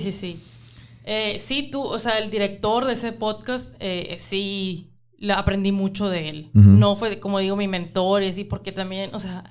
Obviamente en todas las profesiones están muy ocupados, pero en periodismo estamos corriendo todo el tiempo y no hay tiempo para, te voy a enseñar aquí. O sea, no. Yo, en todo el tiempo del periodismo, yo he aprendido mucho así, viendo cómo tomas decisiones, preguntando así. Y es muy competitivo también. El periodismo es muy competitivo. Hay mucha competencia de quién va a tener, hay mucha competencia. Sí. O sea... Está muy limitado para llegar a puestos. Está muy limitado. Pero tú estabas ahí, en Washington. Estaba ahí. Y en el Washington Post, pues, ¿no? Sí. Es difícil, pero ¿Qué fue lo más difícil para ti de todo esto que mencionas? O sea, aparte de la competencia, ¿era un desgaste físico, un desgaste emocional? Mencionaste que hacías en tus redes, aprovechabas la cuestión de el ejercicio y la nutrición para tener un balance, pero... algo en donde decías tú, aquí es donde qué difícil esta profesión y estar en este núcleo y estar en este monstruo del periodismo. ¿Qué fue lo más difícil? ¿La cuestión intercultural o fue la cuestión del estar corriendo? ¿Qué fue? Sí, lo más difícil para mí, en ese periodo. Dos cosas. Uno, lo de 24/7. Sí. O sea... que yo tenía que estar disponible todo el tiempo. Sí. O sea, porque terminábamos el podcast, ponle tú que a las 10 de la noche y a las 4 de la mañana, porque el podcast lo terminábamos de editar así a las 10 de la noche, pero se publicaba a las 6 de la mañana, para que tú tuvieras a las 6 de la mañana un resumen de todo lo que había pasado en el día anterior. Entonces, de las 10 de la noche que ya lo terminábamos, pasaban cosas en la noche, antes de las 6 de la mañana pasaban cosas y yo a veces me tenía que levantar 4 de la mañana, 3 de la mañana, o sea, yo tenía que estar con el celular así de que esperando a ver si, sobre todo en elecciones presidenciales. ¿Qué elecciones te tocó? Te tocaron estas últimas. Estas últimas me tocaron. Cuando ganó Biden. Ajá, cuando ganó Biden. ¿Y cómo fue? ¿Fue muy tenso? Sí, sí fue estar ahí esperando porque se tardó mucho. Las elecciones que ganó Biden se tardó mucho, no decían el resultado, se tardó días en que dieran el resultado ya final. Entonces todos esos días era estar ahí, o sea, porque en cualquier minuto iban a decir ya el resultado final. Entonces sí y luego estás en Washington con lo controversial, estaba la presidencia ahí, o sea, todo, o sea, sí, fue con todo el tema de en un momento se sentía en el ambiente de la ciudad mucha tensión. Sí, pues pasó todo lo del Capitolio. Sí, te tocó cubrir eso también. Ajá, me tocó cubrir eso del Capitolio. Que no sé. ¿Cómo fue? ¿Hasta dónde? ¿Y cómo sentía el ambiente? ¿Había temor? ¿Cómo estaba? Sí, había temor porque en Washington bloquearon todo. O sea, antes tú podías llegar hasta el Capitolio así caminando para tomarte la foto. No, hombre, estuvo meses bloqueado así con policías y barreras así. Tantos metros del Capitolio no te podías acercar. Hasta después de meses quitaron eso ya para que volviera a la normalidad. Pero sí se sentía... ¿Ustedes como periodistas lo sentían un poquito más? O sea, ¿había temor entre ustedes? Sí, había temor, o sea, porque tú decías de que si la gente se atrevió a hacer eso, o sea, y tú estás ahí en medio cubriendo, capaz si voy a cubrir otro evento y otra vez pasa lo mismo, o sea, sí había mucho temor, del ambiente muy intenso, o sea, estaba súper tenso, que no se dejaba, no aceptaban cuál había sido el resultado. Entonces sí claro. Fue. Y el impeachment de Trump. Claro. Estuvimos ahí, así no dormíamos, porque también no se decidían en el Capitolio si lo iban a destituir o no. Entonces ahí estábamos esperando, así también fue elecciones y cosas así. Impeachment es estar ahí todo el tiempo. Entonces, volviendo a lo que me dijiste, las dos cosas que me hacían mucho era lo de 24/7, estar disponible porque las noticias cambian todo el tiempo y eso, o sea, tienes que tener vida también, o sea, yo soy mucho de eso, o sea, hice un canal en mi red, o sea, hice en mi cuenta en mis redes sociales del balance y yo estoy 24/7 trabajando, o sea, claro. ¿Cómo? O sea, no era congruente. Ajá, no era congruente, entonces eso fue una cosa muy difícil para mí, que no me gusta. Y otra es la corriendo. O sea, que sale una noticia y tiene que ser rápido. Claro. Ahora en este mundo de las redes sociales, porque todo el mundo la saca antes que tú. O gente que no es periodista ya sacó videos de la noticia y tú no la has cubierto. Como ya salió una persona, un ciudadano ya sacó video antes que el periódico o el medio donde tú estás. No, ¿cómo? Entonces... La guerra por ser el primero en sacar la noticia y dos, del 24/7 que tienes que estar ahí. Eso es lo más difícil, la verdad. Claro. Muy desgastante. ¿Ayudó lo disciplinada que eres? Pues sí, yo creo que sí. Sí, yo lo hacía así sin pensarlo, o sea, hasta que ya me cansé mucho. Claro, me imagino. Hasta que llegué a un momento que tuve que poner prioridades. Pero cuando los años que estuve haciéndolo, sí fue, o sea, ni lo pensaba. Yo trabajaba siempre y ni lo pensaba. O sea, le daba todo y me encantaba, o sea, me encanta y sí, no. Claro. No lo pensaba así. Ahora, quiero un episodio que sé que fue algo importante para ti. También abarca un poquito más el proyecto sobre pues no sé si fue un documental o una nota en el aspecto de algo que lo vivimos mucho los mexicanos, que es el tema de la frontera y el tema de todo lo que sucede o sea, todas las cosas difíciles que pasan en la frontera de la gente que está cruzando, ¿no? Y hay un tema que te tocó a ti ser partícipe, ¿no? Y si no, se me puede explicar un poquito más de él. Sí, yo, pues, como dije, o sea, pude ser me moví, aunque estábamos desde casa, sí, me moví para hacer conexiones en el Post, en el Washington Post. Entonces, ellos sabían que yo era productora, que hablaba español y traté de llevar, o sea, hacer amistades ahí con otros podcasts. Aparte de yo producía el español, pero hay varios podcasts en el Washington Post. Claro. Entonces yo traté de hacer conexiones ahí. Y hubo una ocasión que estaban haciendo un episodio en uno de los podcasts, porque tienen varios, en uno de los podcasts iban a hacer un programa especial, un episodio especial de la frontera, de algo que estaba pasando ahí. Y la periodista que fue a la frontera y encontró un inmigrante que dijo, este inmigrante necesito decir su historia. Okay. Lo encontró y dijo, necesito la historia de esta persona, va a tocar a muchas personas de sí. Entonces, la grabó, o sea, grabó a esta persona por horas, habló con ella, la grabó, pero era todo en español. O sea, la persona hablaba español y necesitaban a alguien que traduciera todas esas horas de grabación que ella tenía. Horas, diferentes días, diferentes fechas, que ella iba una fecha y le decía, ¿cómo estás? No, me empezó todo esto en ese tiempo. Y luego o sea, hubo un seguimiento. Ajá, por un año. Un año. Un año duró eso. Sí, un año duró este proyecto. O sea, un año para un episodio de, no sé, media hora el episodio que dura. Pero un año estuvimos con esta persona dándole seguimiento. ¿De qué nacionalidad era? De Guatemala. Ok. Ajá. Era mujer, por lo que se Ajá, mujer. Ajá, y tenía hijos. Entonces... pues me preguntaron a mí, oye, ¿no quisieras ayudarnos con esto? Tú hablas español, tenemos horas de grabación de esta señora y no puede, o sea, yo, la que le entrevistó, yo hablo español, pero claro, para entrevistarla, pero ya para entender todo lo que me está diciendo, ya no porque puedo. Es muy diferente nomás el que sabe, porque también en el sentir como lo está diciendo la persona, me imagino que tenías que traducir el sentir, no nomás traducir cómo se puede transmitir al otro idioma, pues, ¿no? Ajá, sí. O sea, todas las emociones y todo, ¿no? O sea, porque en temas delicados no es como un speech, o sea, o así, pues, o sea, un discurso que da un presidente que ya nomás lo traduces y tiene un poquito de emoción, pero esta es una persona que está viviendo cosas muy fuertes. ¿Y cómo traduces eso así nomás como que, no, palabra por palabra? O sea, hay que sentarse, escuchar bien qué está diciendo, todo.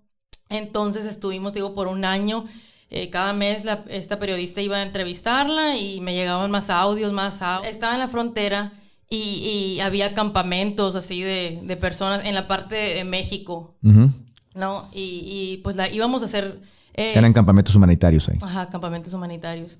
Por todo lo que... Esta ley que se impuso de que esperas en México. O sea, antes pasabas y esperabas ahí tus permisos o así en Estados Unidos. Claro. Pero entró una ley que ahora, para que esperar tu caso de asilo o así, ahora esperas en México. Claro. No estás todo el tiempo en Estados Unidos.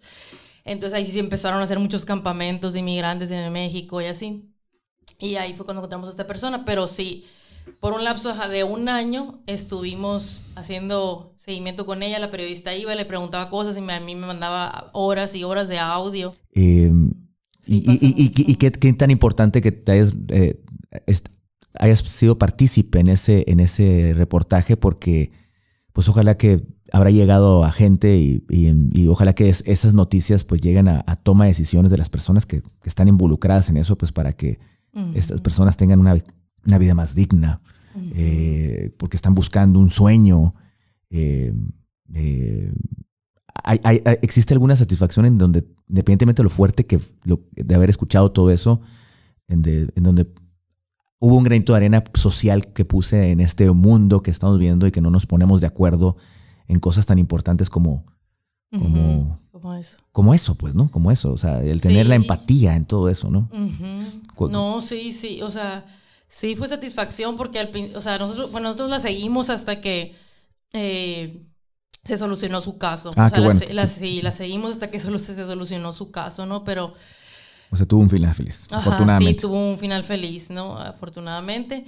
Y entonces, pues, satisfacción escuchar a la mamá. Ella la separaron de su hija. Okay. O sea, ella cruzó, entonces ella la mandaron... de vuelta a Guatemala y su hija se quedó ahí en Estados Unidos y así. Entonces, al final se reunieron en Estados Unidos. Qué bueno. Están ellas dos y así. Entonces, pero sí, cuando me acuerdo cuando se publicó ese episodio. Sí ¿Ayudó la publicación del episodio para eso? O sea, ¿para esa reunión? Yo digo que sí ayudó. Porque, pues, el Washington Post está poniendo esta historia. Entonces, como que se ponen los ojos ahí y todo el mundo está viendo qué pasa con ese caso y así. Entonces, creo que sí ayudó a que se solucionara su caso. O que se apresurara, aunque sí duró 1 año, pero aún así que estábamos siguiéndola a ella.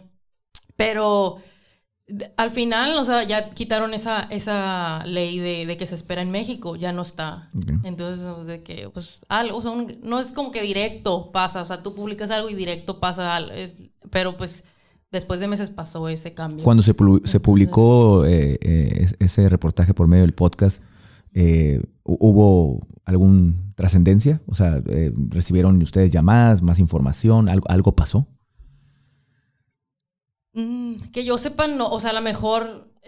porque yo nomás colaboré en una partecita, ¿no? Claro. Pero a lo mejor los que estuvieron a cargo de ese episodio, o sea, los productores, el director de ese podcast, a lo mejor él sí recibió cosas. Pero yo sí vi comentarios de que hagan más episodios como este. O sea, en los comentarios de la audiencia, sí, mucha gente decía, ay, y dejamos partes en español de la señora que hablaba español. Claro. O sea, y luego alguien en inglés decía, no, pues lo que quiso decir es esto, pero salía el audio en español. Y se sentía, parece lo que estaba realmente sintiendo la persona esta.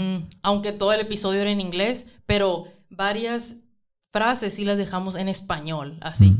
Entonces hubo mucha gente que dijo, qué bueno que lo dejaron así en español, que lo dejaron así intacto, y luego que alguien dijo que era lo que decía, que hagan más cosas como estas, por favor. O sea...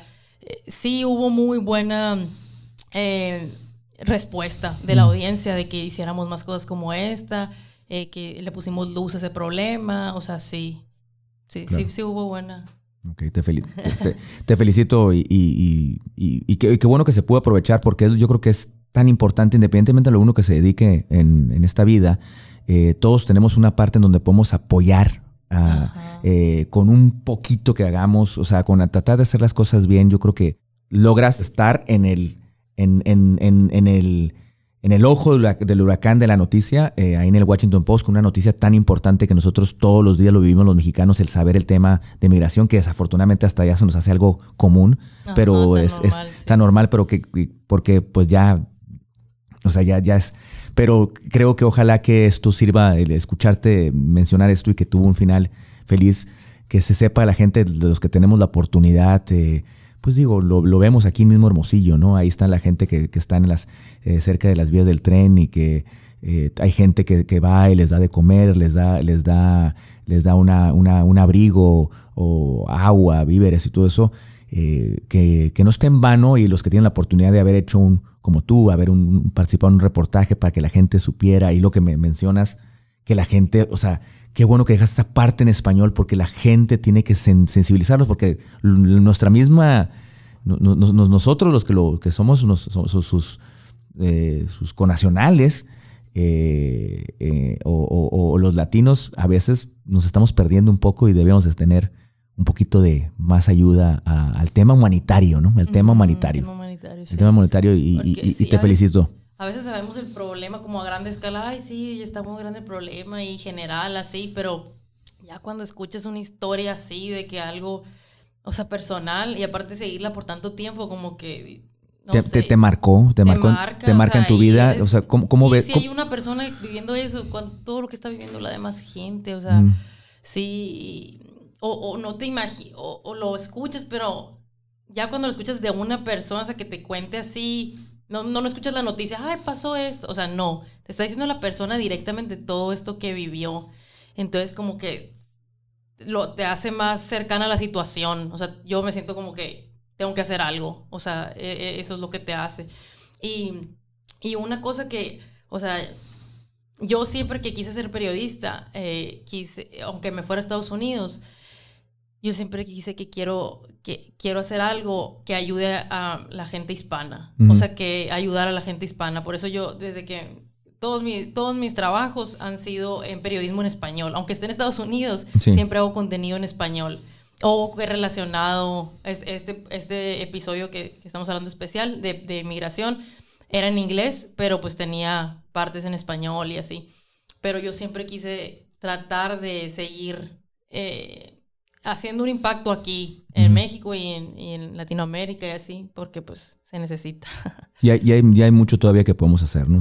Mucho y ojalá que los que nos estén escuchando, dentro de lo que esté en su entorno, hablemos del tema migratorio, hablemos del tema de las diferencias sociales, del tema de la pobreza, del tema de los hábitos que desafortunadamente se están desviando un poco ahorita en la cuestión social. Yo creo que todo el mundo podemos poner nuestro granito de arena. Ajá, y te felicito, que bueno que lo sigas y que lo tengas todavía muy consciente, aprovechando que tienes el acceso a eso y que lo puedas aprovechar, y pues te invito a que lo sigas haciendo a favor de todos, ¿no? A favor de todos, ¿no? Sí. Sí. Como te comenté, este podcast lo trato de hacer mucho. Voy a resumir un poco lo que te fui escuchando, ¿no? Te tocó a ti brincar muchas cumbres, ¿no? Y como te he dicho, esto es un podcast donde me gusta que la gente podamos convertirnos en unos guías y no cherpas para la demás gente. Y mucho lo que te digo es que yo estoy muy casado en el tema de en los que ya estamos un poquito más arriba de tu generación o en tu misma generación, y los que vienen, como son mis hijos y todo eso, busquemos siempre el estarnos retroalimentando para hacer un mundo mejor.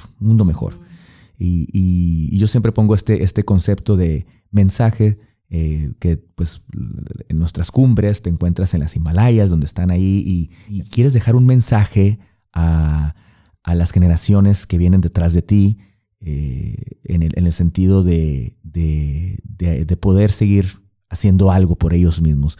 ¿Qué les mencionarías? Gente de mi edad y así, estamos mucho en las redes sociales, ¿no? Y en las redes sociales pues se pone así como que todo fácil, todo rápido, todo... Maravilloso. Ajá, todo el mundo se la está pasando bien, vacaciones, así, ¿no? Y pues es un problema así, o sea, como que mi generación ya está empezando a ser como que hago poco y me la paso bien, obtengo mucho haciendo poquito, así, o sea, atajos, todo rápido, así. Entonces... mucha gente de mi edad, no tenemos la cultura de esforzarnos tanto. O sea, como te digo, con las redes sociales, todo el mundo se la está pasando bien y así, nadie quiere ponerse incómodo, o sea, para llegar lejos. Entonces, mucha gente sí, o sea, estudia, tiene la universidad y acaba la universidad y no se queda estancada. Está viendo a ver qué hace, se ve muy lejos de todo eso, y ahora qué voy a hacer, ya tengo el título y qué, o sea, ahora qué voy a hacer, y te estancas después de graduarte de la universidad no sé, o sea, no nos queremos poner no queremos hacer ese trabajo extra. Mucha gente por lo mismo, porque ven puras cosas así suaves, que todo el mundo ya se la está pasando bien, y yo ¿por qué me tengo que poner incómodo? ¿Por qué me tengo que salir de mi sillón de mi casa si todo el mundo se la está pasando bien? No, o sea, trabajar y echarle ganas y así, y no salir y así, eso nadie lo está haciendo, todo el mundo se la está pasando bien y así. Entonces, no, o sea, mira, lo que yo diría, o sea, mi mensaje sería visualizar algo, o sea, visualizar, eso es lo que a mí me ha funcionado. Cuando empiezas un proyecto, o sea, por ejemplo, mi proyecto era llegar a ser la mejor periodista. Yo desde que salí de Hermosillo estaba viendo López Dóriga, y desde chiquita yo quería llegar a altos niveles en periodismo. Entonces, ok, tengo esa visualización. y voy a hacer todo lo posible por llegar a ese, pero si sales de aquí, o sea, sales y no tienes ni la visión de lo que de verdad quieres, o sea, y eso toma, si no sabes, o sea, estar tiempo contigo, claro, y ver, a ver, qué es lo que verdaderamente quiero, porque tienes que pasar obstáculos, tienes que echarle ganas, y cuando no quieres, tienes que levantarte temprano o no dormir para llegar ahí. Entonces, ¿qué es eso que yo quiero alcanzar? Que pase lo que pase, yo quiero llegar. Entonces, mucha gente está perdida porque no se toma tiempo de ver de visualizar ese objetivo. Entonces, una vez que ya lo tienes y de verdad lo quieres, o sea, yo siento que si ya te viste así, vas con todo, pues así a eso. Entonces, eso es lo que, o sea, yo me mudé a Washington diciendo yo voy a llegar a CNN o al Washington Post, y le eché ganas, o sea, di todo, o sea, de verdad, o sea, como te digo, entre trabajo y trabajo, me puse a estudiar de Venezuela, o sea, sí, me pude haber tirado de que, ay, no sirvo para nada, recortaron y me recortaron a mí, uh-huh. Pero yo tenía esa visión de que yo quería llegar a un medio grande. Entonces, no, o sea, ahorita lo que me toca es esto y me voy a poner pilas y voy a seguir y así, o sea, le eché, di todo, o sea, como dije desde el principio. Aunque no sea perfecto, al principio no conseguí, luego el Washington Post, o sea, yo siempre di todo y con esa visión aparte, o sea, ¿sí? Entonces di todo y tenía esa visión, entonces todo me fue llevando a ese lugar. Muy bien. Entonces, o sea, yo digo que si tienes que estar dispuesto a ponerte incómodo, a seguir esa visión que tú tienes, ¿no? Ceci, te agradezco mucho el que hayas tenido esta apertura con nosotros. Estoy seguro que este mensaje le va a llegar a mucha gente que están en el camino de buscando esa meta, esa visión que mencionas. Y sobre todo, a lo mejor yo te lo puedo decir, yo como padre, a lo mejor me vino mucho en la mente en que tengo que seguir esforzándome para preparar a mis hijos al mundo que les va a tocar, como lo que estás mencionando ahorita. Están viendo las cosas que por lo que se ve en las redes que se puede ver fácil y el mundo no es fácil. Entonces nosotros los papás somos los que tenemos que dar las herramientas en conjunto también con las escuelas. Pero yo creo que el tema, a lo mejor me llevo mucho el tema de la seguridad que tenemos que impulsarle a las nuevas generaciones para que cuando se enfrenten al mundo real, pues sea un poquito más llevadero, a pesar de que les va a ser difícil. Y por eso creo yo que mucho de lo que nos mencionaste va a trascender. Y por eso te agradezco mucho. Ah, sí, espero que sí, que le llegue a mucha gente, que le sirva. Y sí, o sea, que le echen, que no es todo como parece en las redes sociales, que ahorita mi generación sí está muy metida en eso, uh-huh. pero si tú tienes una visión y piensas que nunca voy a llegar ahí, uh-huh. Tú échale ganas, o sea, ponte incómodo y sí, no, como decía al principio, no busques la perfección luego, uh-huh. Pero si tú das tu máximo con esa visión, sí, algún día te va a llegar. Es lo que yo pienso. No, y aparte otra cosa, independientemente hasta uno en mi edad, mayores que yo, podemos seguir soñando y visualizando que todavía podemos llegar a hacer grandes cosas. Uh-huh. Así es. Gracias. Pues les agradezco mucho nuevamente el que nos vieron, nos escucharon por las diferentes plataformas. No se les olvide suscribirse en YouTube, darnos seguir en Spotify y seguirnos en las redes sociales de Vázquez Asociados para el siguiente episodio. Muchas gracias y nos vemos pronto. Este episodio es presentado por Vázquez y Asociados, empresa líder con más de 55 años de experiencia en la asesoría de la adquisición de tu seguro personal, familiar, así como empresarial. Recuerda, sale caro no estar asegurado. En Vázquez y Asociados aseguramos tu patrimonio. Síguenos en las diferentes redes sociales, tanto como Facebook e Instagram, como J. Vázquez y Asoc. Estudio B.